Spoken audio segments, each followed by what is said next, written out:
What was that? Yeah, Yeah, that one that turns red. The one that turns red. Yeah. Yeah. Okay, now we have audio. Cool. And we have video. Audio get. Couple minutes.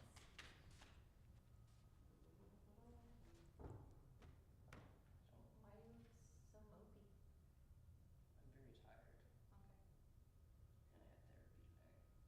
therapy today, first time in 2 weeks.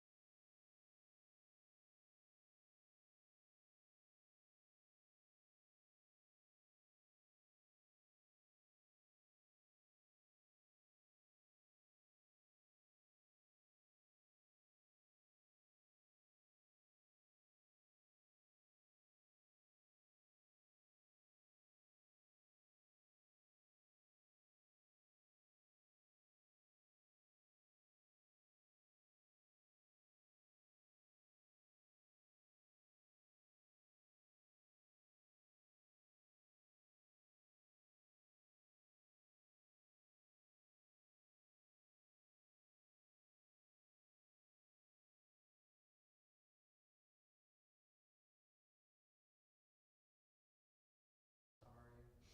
I couldn't tell if that was a fart or the saxophone. Oh, we're live. We still have some left. I mean, do it now, yes. Excellent. It does sound like a All right, we ready? Sure, Amelia's gonna be here. Yeah, I think there's another person coming as well, so just keep an ear out for the door, please.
Good evening.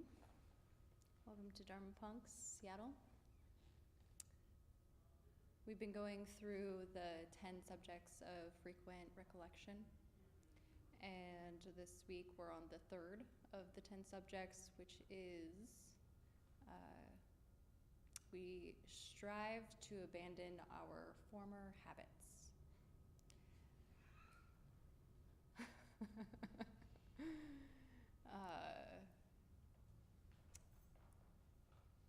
This one,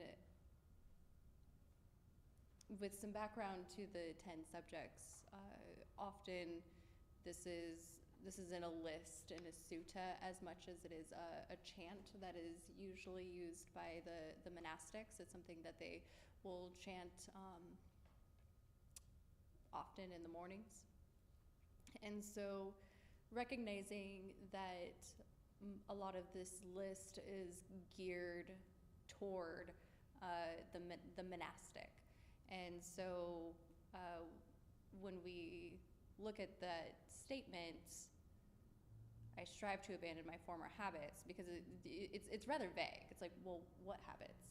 What former habits? Like, which ones? Like, there's so many, and it's both showing a tense of past and future, and so it's important to understand that that's the why the wording is as such, is because the monastics have like 200 something rules.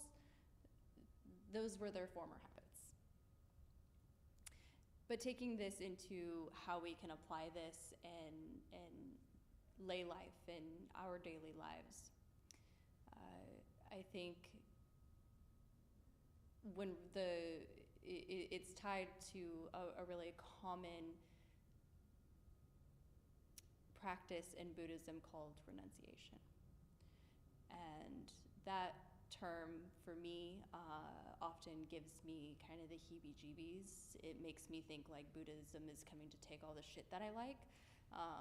And, you know, we get that idea because of, you know, often I think when we don't have many examples of Buddhist lay people, right? Most of the examples that we think of are monastics, and so renunciation looks very, very extreme, right? It looks like those guys who gave up, you know, art and music and sex and, you know, all the shit. So what that means for us in terms of the practice. The fundamental piece that the only instructions I feel like the Buddha gave that he said that you quote unquote should do is the 5 precepts, right? Try not to kill people, try not to lie, don't be an asshat when you have sex, you know, these things. And even then, it's the Buddhist attitude is always to see for yourself, because wisdom is valued. You know, the tradition is passed down through the recognition that wisdom isn't gained through just reading the text and material, but is understood directly. And so, you know, they give these kinds of suggestions, and it's up to you to say, like, well, you say that if I kill people, it'll be fucked up, but I should see for myself, right? And you know, is such with the practice. But it doesn't. So going back to, it looks like renunciation is toward maybe a lot of the things that we still like to do, and in my own practice, that is something that I can see that has come up for me a lot is, well, people who are spiritual and austere don't do fill in the blank, right? And often what that practice of just trying to give shit up because I think that I should is actually coming from a place of aversion, right? It's saying that, well, the only way I can be spiritual is to give this shit up. So I'm gonna push things away and hate it, and not see that it causes suffering, right? And so when we bring the practice fully, mindfully, what we're trying to do with renunciation is we are trying to understand, as always, suffering, craving, and aversion, where it starts, where it ends, the Four Noble Truths. And what the Buddha talked about as being the primary space where that happens is through the sense doors. And so in terms of renunciation, I think it's better to pivot from, instead of saying, I'm gonna quit Netflix, I'm gonna quit Instagram, I'm gonna quit all of these things that I think are taking something from me, but rather to protect our sense doors and changing that position. And what does that mean, to protect our sense doors? In Buddhism, there are 6 senses, the normal 5, and then also they include the mind as the 6th sense. And so what does it mean to guard our tongue, our our touch, our speech, our hearing? What does that mean? And taking that as the focus, as the framework of, when does this create suffering? When does this create craving? At what point does, the chip eating, for example, go from I'm eating for nourishment to now I am eating for craving, right? That's what it means to protect the sense doors through the Buddhist perspective. So we'll pause there for now, and the discussion for today is, what would it look like for you to maybe pivot, take on this practice of protecting your sense doors? I'll go more into details, but if there are any questions about what that means initially.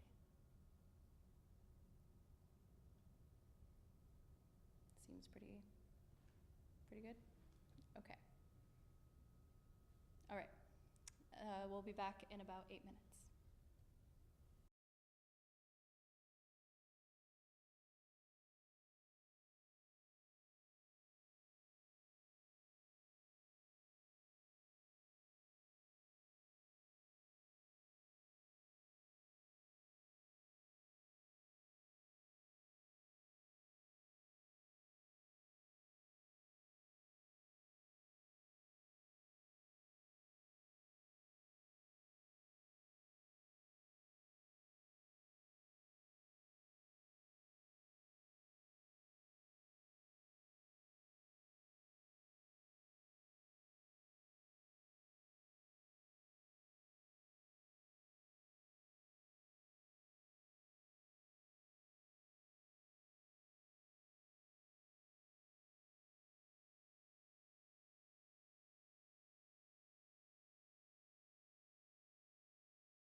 meditate.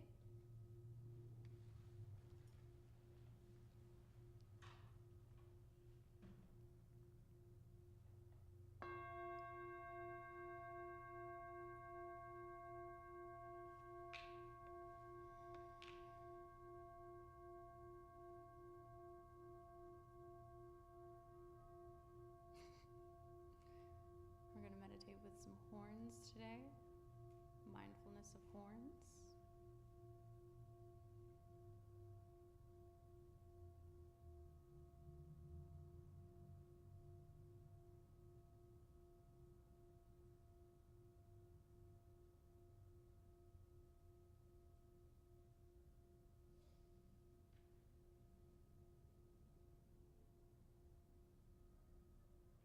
Finding a comfortable way to sit that is upright. Stacking the vertebrae one on top of the other like a string of pearls. Being pulled out the top of the head.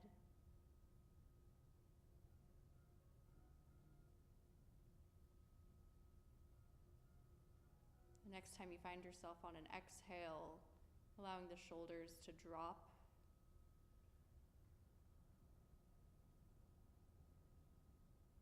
If you find you're coming to this space with racing thoughts, maybe extending that exhale.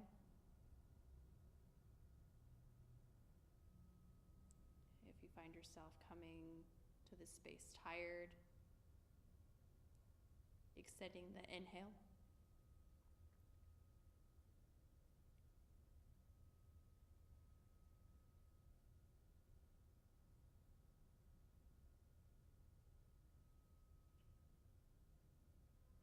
Using the breath as a tool to gather the mind.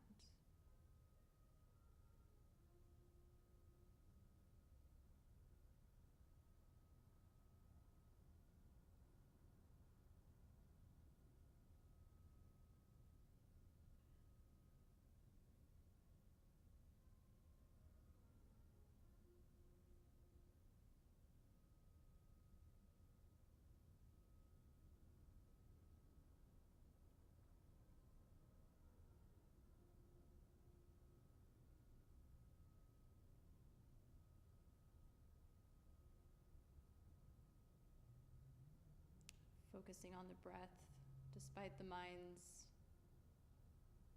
seducing thoughts to plan or remember.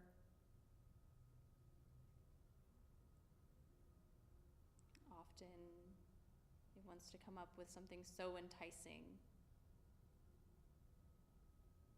It says, you can come back to the breath later.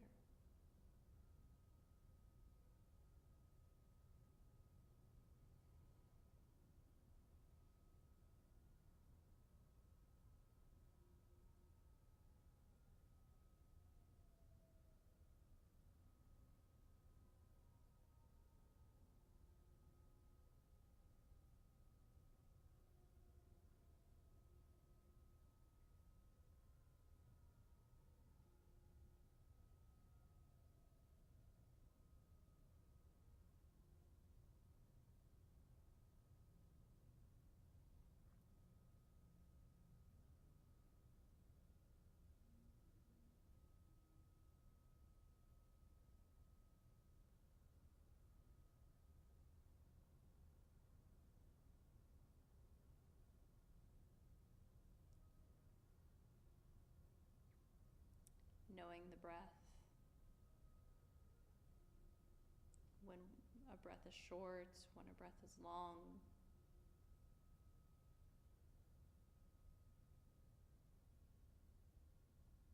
No need to get robotic about it. But being able to observe gently.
extending the breath.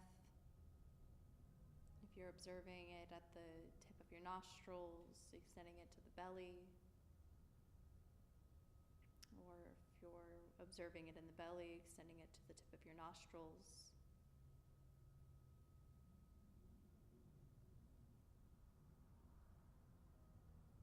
And allowing it to buoy between these 2 points.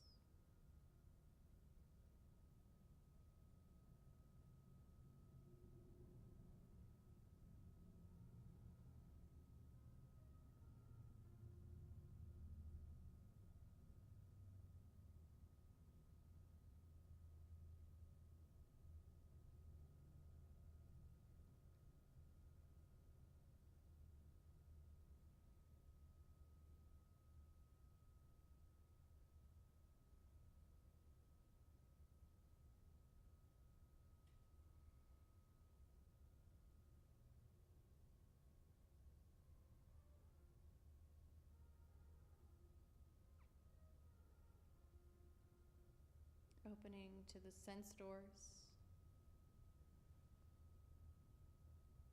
touch, smell,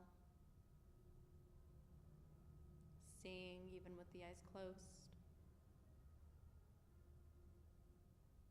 tasting, hearing, the mind.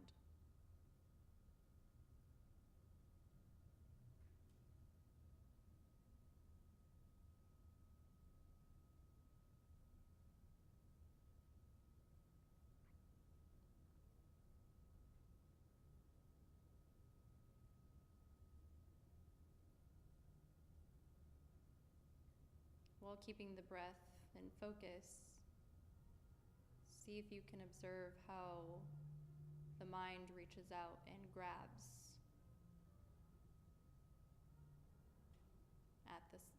at the senses, through the senses.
As the mind reaches out through the senses,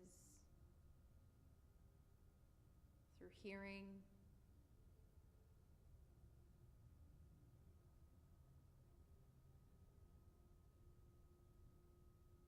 naming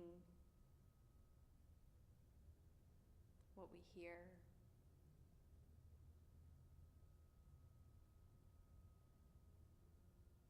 immediately piling on with an idea about what we hear.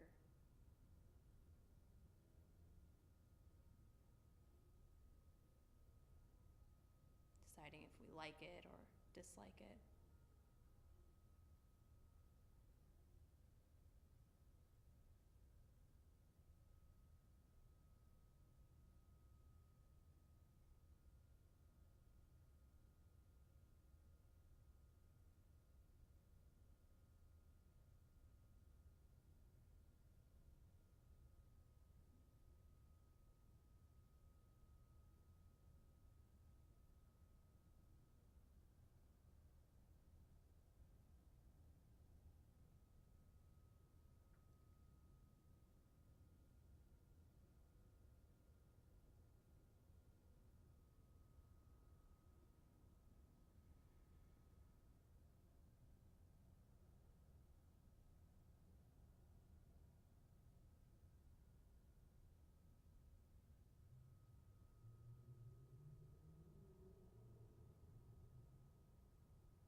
senses turn into feelings.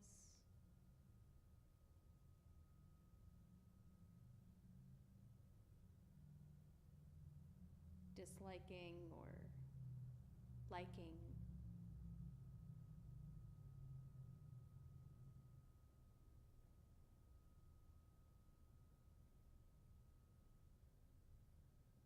Then to perceptions.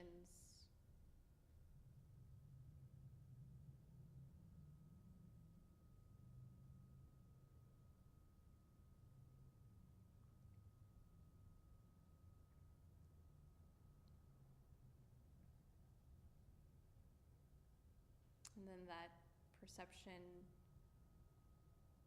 launches the mind into a story or narrative,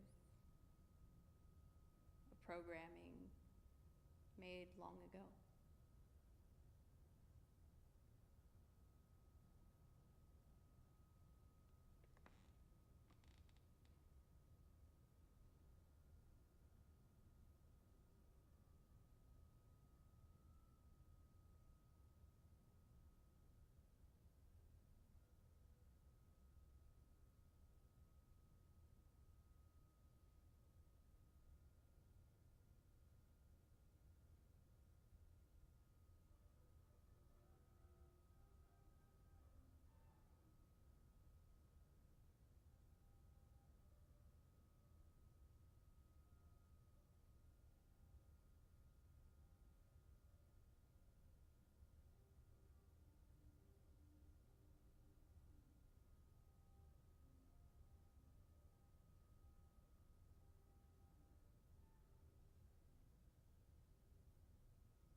Seeing how the senses become like a lock and key to the mind, to what we call the self.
Ajahn Chah famously said,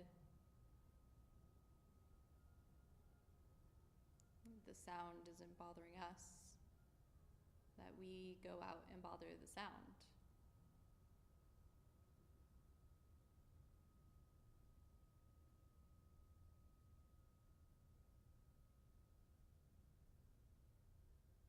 The sound that we find displeasing,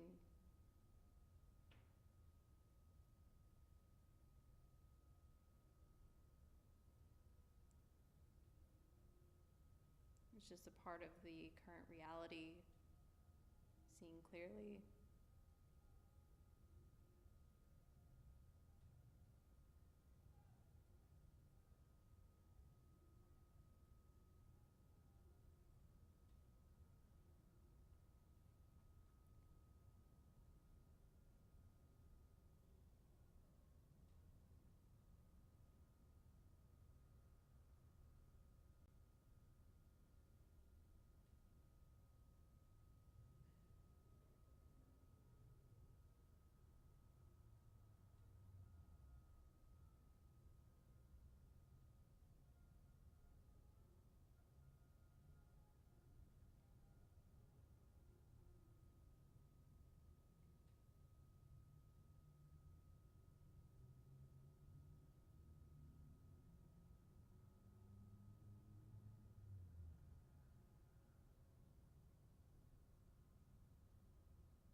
Extending to the sense, the mind.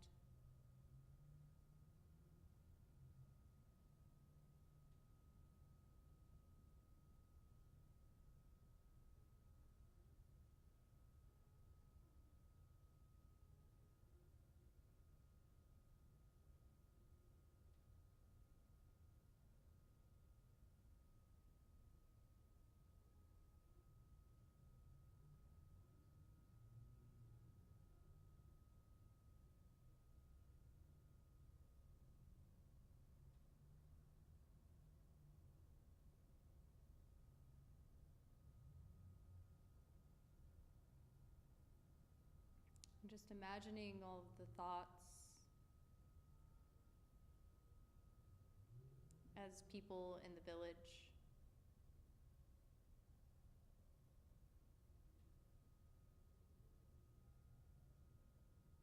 Many of these people you know, you walk through the village.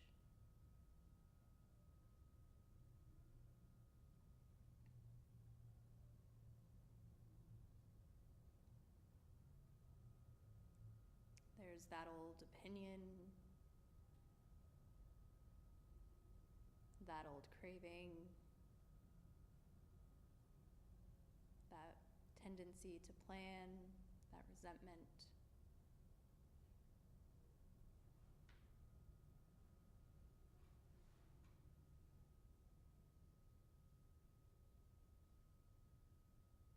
But rather than having to stop and talk to each person that represents a thought in the village, you know them. You can simply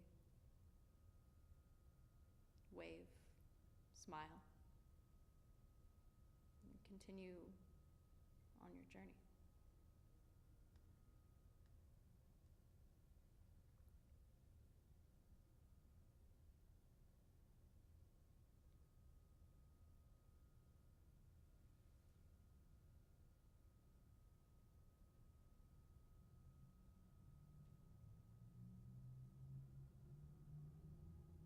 Recognizing that in meditation, we're not trying to eradicate thought, to eradicate our villagers.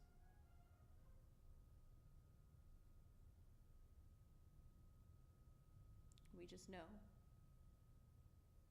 a thought is a thought.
Sometimes our walk through the village is easy.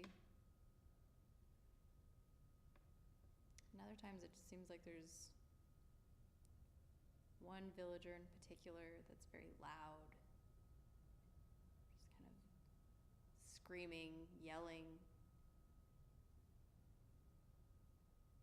doing everything it can to get your attention.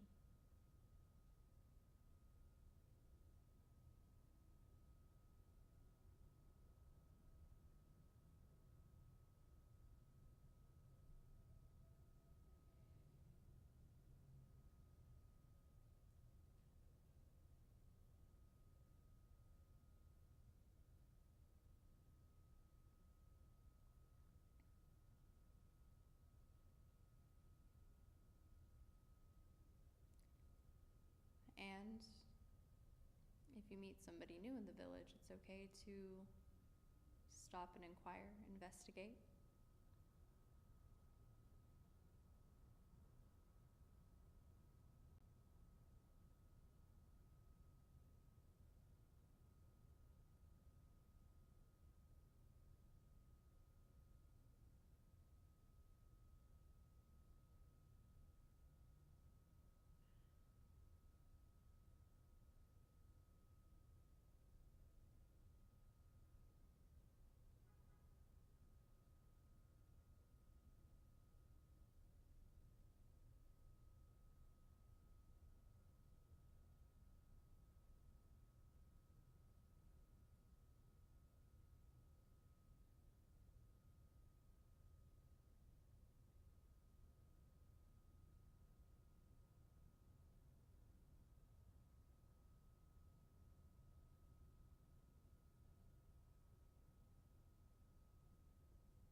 Returning now, saying, parting with the village scene.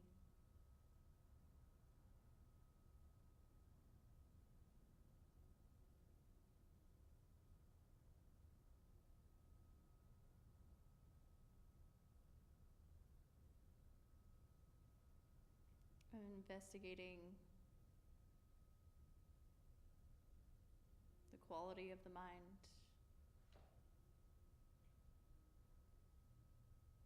calm, awake,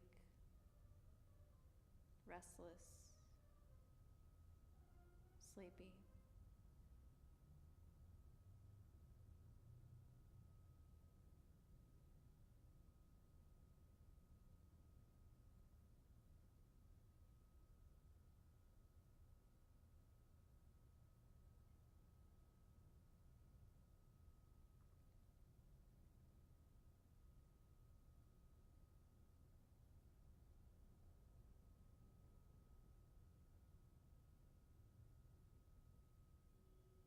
And wherever you're at with that, holding it with an attitude of loving kindness.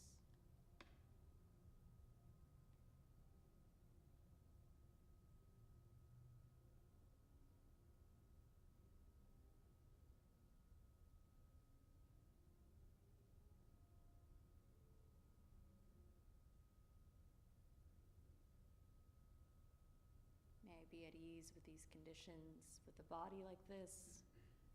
At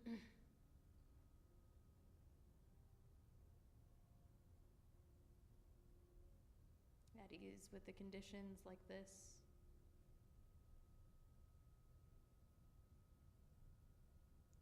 With the mind that's behaving like this. May I be at ease.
As we end this meditation, being careful not to throw it as you open your eyes, holding to the breath and your awareness.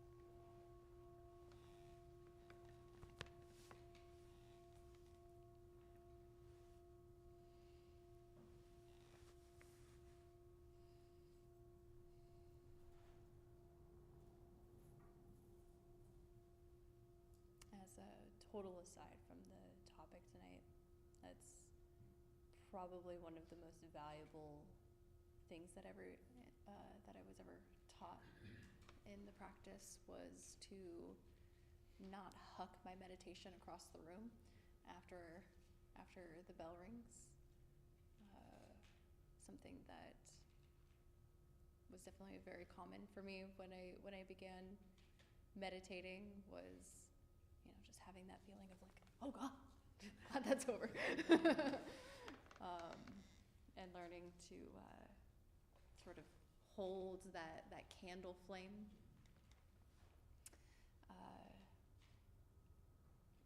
And I feel like holding that candle flame is a lot what we're trying to do in meditation, and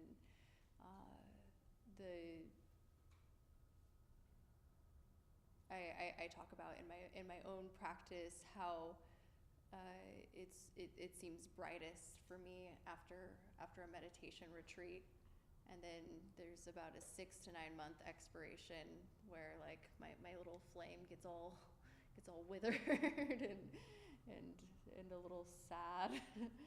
And so an encouragement to especially when we talk about guarding the sense doors, one of the most difficult pieces about that is to be mindful enough of that chain reaction that happens, that we walked through during the meditation, that there's this chain reaction that happens that creates making everything in this world personal. That we make contact through our senses, and then a perception happens all on its own. We don't have to try to make a perception happen. It just does. Try not to have a perception. That would probably be the funner the funner experience, is try not to have a perception. The feeling tone meditation, if anybody's ever done the feeling tone meditation, often I feel like that meditation gets mistaken as a noting practice, as just but it's more than that. It's noting, oh, I liked the saxophone playing during the meditation, but it's also about noticing how the mind is constantly doing that. And when we're not aware of the mind's tendency to have a perception and decide a feeling of liking and disliking, that we're constantly just being driven by this mechanic of craving and aversion. And so it's not just about noting, I like it, I dislike it, I like it, I dislike it in the feeling tone meditation. It's about seeing that this is the status quo. It's not actually all that useful to know whether or not it's something you like or dislike. It's for you to know that you do this all the fucking time. And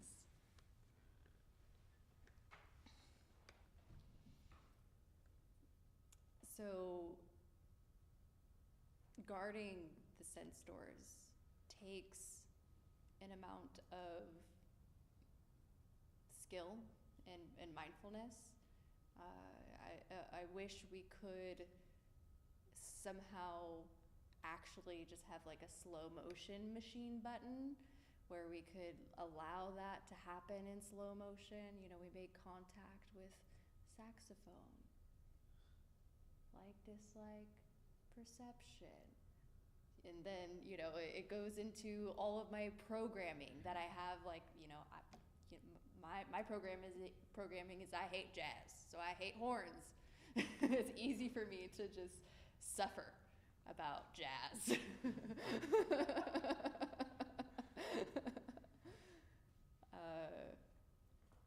And so while this is a more mundane example of this, what is it like when we encounter things that are more significant?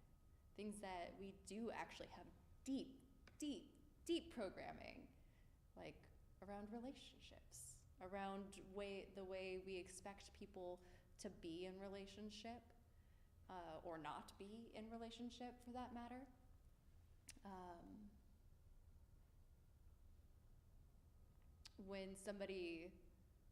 When you hear the words of something you don't like, right? Somebody says something you don't like, and that takes us to a place of all the other times somebody said something I didn't like. And, on some level, this is not trying to have a spiritual bypass of like, it doesn't matter what people say, like it fucking matters what people say. But without the mindfulness and awareness to come in and allow us to make a conscious decision, is this programming correct? is the program that, you know, was installed when I was 15 years old. The software I want to be running on, or do I need an update? In many cases, at least for me, when I came to practice, I needed many updates. I needed many updates on how to navigate things in my life skillfully. And so when talking about, like I said, the sin stores,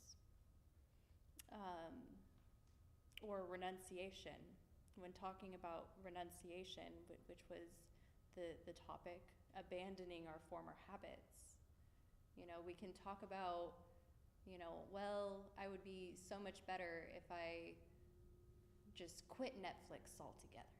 I'd be a better person. If I just quit whatever altogether. And there's probably some truth in that, right? But in the meditation practice, they often talk about it as if it's something that happens naturally. That as we continue to turn our minds and our hearts towards this practice through gaining interest in being free from shit, to being awake and seeing what actually causes suffering. Because before, I feel like I was just suffering all the time and I had no clue why. It was just like, my body's on fire. And you know, as we become more skilled and we begin to see all of the different ways we create suffering, the only natural response is to compassionately let go.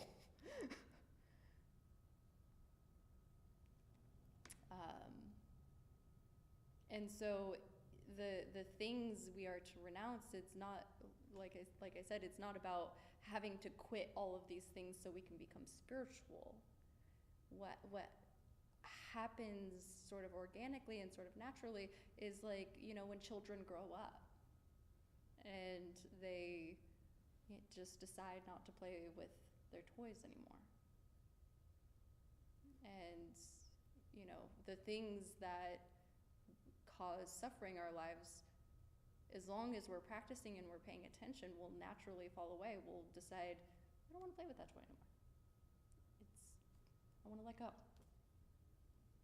And so, you know, some level of, I think, meditation retreat practice is a really important aspect of this, because I think just a daily meditation practice alone it's gonna be tough. In my mind, you know, if this was Sisyphus and his boulder, when we're on meditation retreat, we can actually get some good digs getting the boulder up the mountain, but and not 100% of the time, but often our daily meditation practice is like, all right, and I'm gonna brace and I'm gonna hold. There's not that much movement that we get, other than just sustaining the practice, right? We're not actively being trampled by the boulder. And meditation retreats, it's one of the important aspects of why we do them is because of typically what it asks us to do. It does ask us to do some bigger renunciation practice, right? Often when you go on, a person goes on meditation retreat, they say, sorry, no Wi-Fi, no Instagram, and you have to give up a lot of those things for a period of time. But that allows us to be able to build our concentration practice. So, you know, we try to do that in the beginning of each meditation is to establish some concentration through mindfulness of the breath. But imagine if you did that for like 4 days and then you opened up to mindfulness. Like, imagine, just try to imagine what that would be like. Some of you know what that's like. So it's in those spaces I feel like we can get pretty we can move the boulder further, so that way eventually we can get the thing that I think we all want, which is freedom, right? Freedom from suffering, or to not be strung out on the shit that we're strung out on. And one of the things that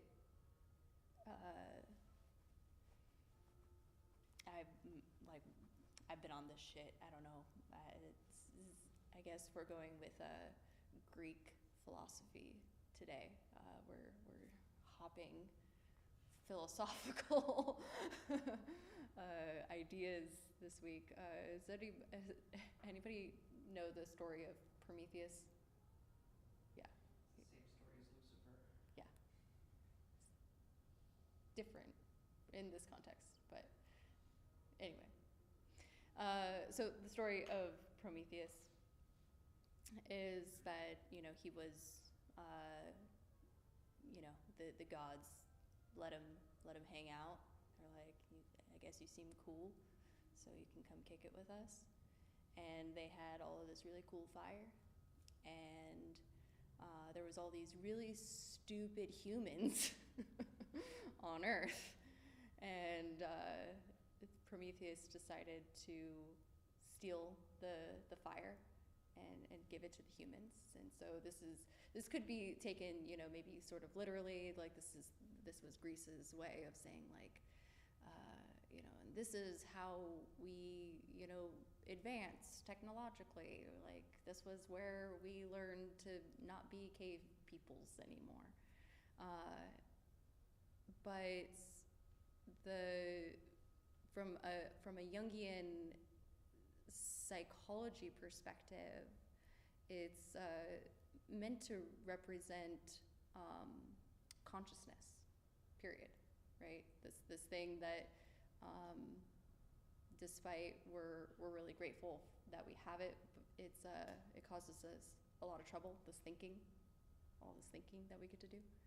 And so Prometheus takes it and he gives it to people, and so now they're smart.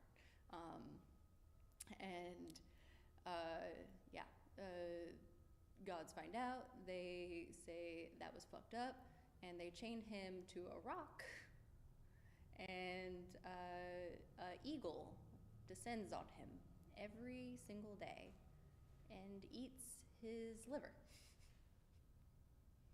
And it regenerates every day. And so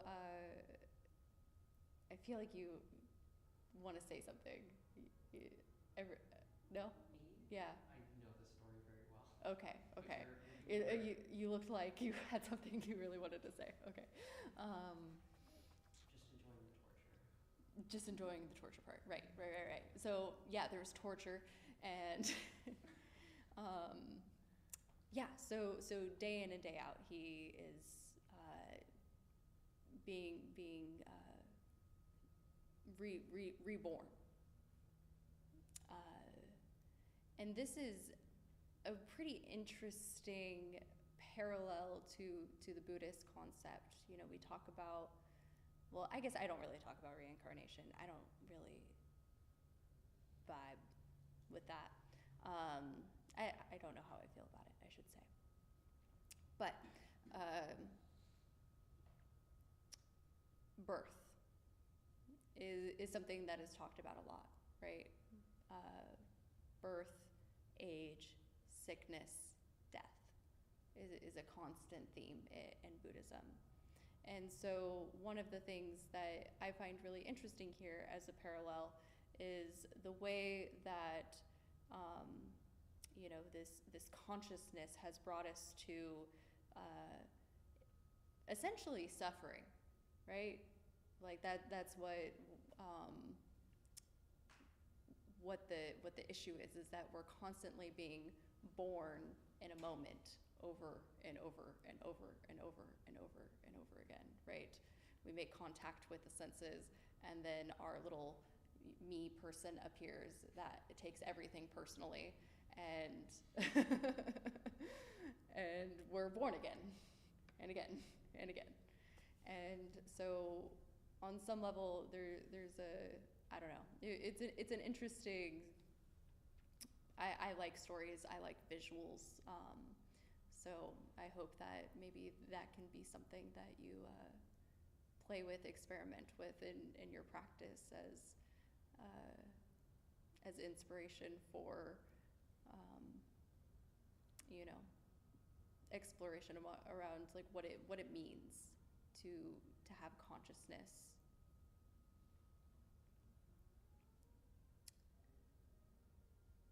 One of the fascinating pieces that I think, regardless of where anybody lands on reincarnation, because as I stated earlier, I don't really know. I like this more from maybe a more psychological perspective. That it's not about, going through the bardo phase and, taking on a new body somewhere in the distant future. But maybe that happens. But maybe it's actually more useful to at least look at it as, how are we being born over and over and over again in a moment? Maybe we aren't so worried about, what happens after death. But when they talk about in Buddhism the deathless, we become the deathless. Like that's what they mean. Like it's not that you don't die, your physical body doesn't die. It's that this whole fucking program that we've talked about for the last 20 minutes or so stops. That we encounter things, and it doesn't have to become this crazy personal. And for some people, like, I think that sounds kind of terrifying. It's like but I've worked really hard on being me. I've been building this one for a long time. For a really long time. And that's okay. Like, you can still have your fucking personality. You can still keep your fucking, all your shit, all your accoutrement. It's more about, you don't have to keep, I want to say keep trying. That's not entirely the right word, but it kind of is.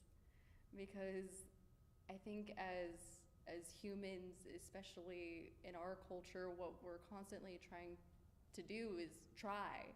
We're constantly trying to be something. And then, if any of us have ever become that something we wanted to be, it's never fucking enough.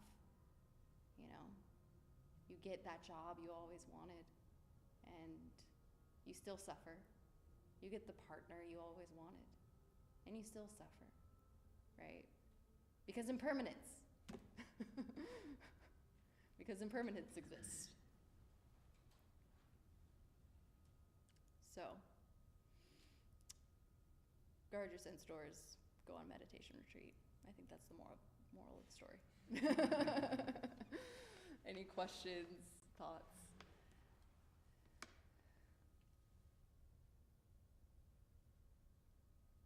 Did you want to tell the rest of the story?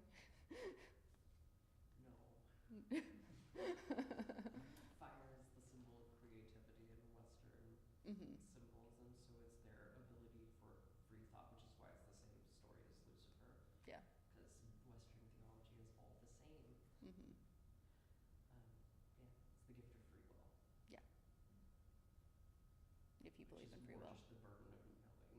exactly. Consciousness.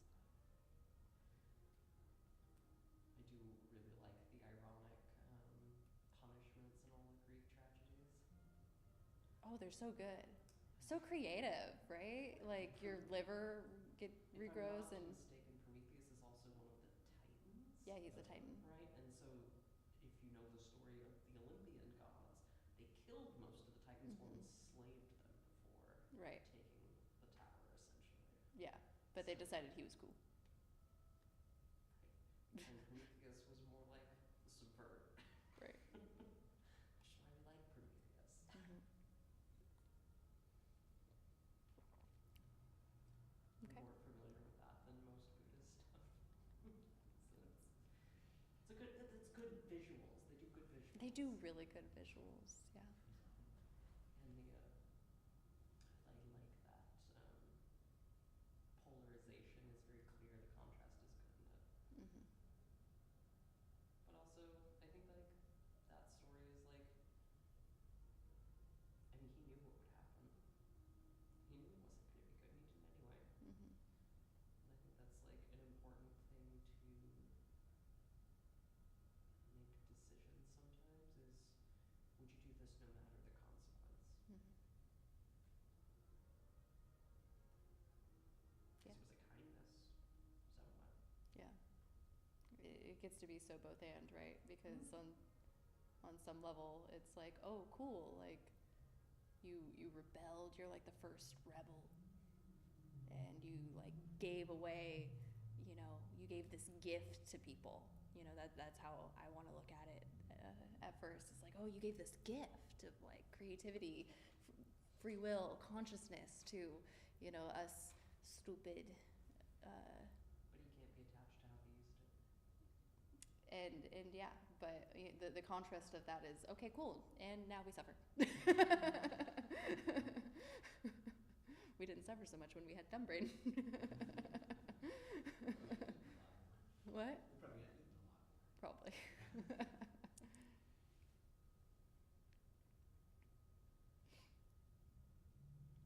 All right. If there's no more questions, we'll go ahead and leave it there. Okay. Donna is offering of community support. You do not have to donate. All Buddhist teachings are freely offered. If you would like to donate, though, so to pay rent, it's a $5 to $10 suggested donation. You can toss some cash into the bowl, or you can donate via Venmo or Cash App. Just ask me after this and I'll hook you up.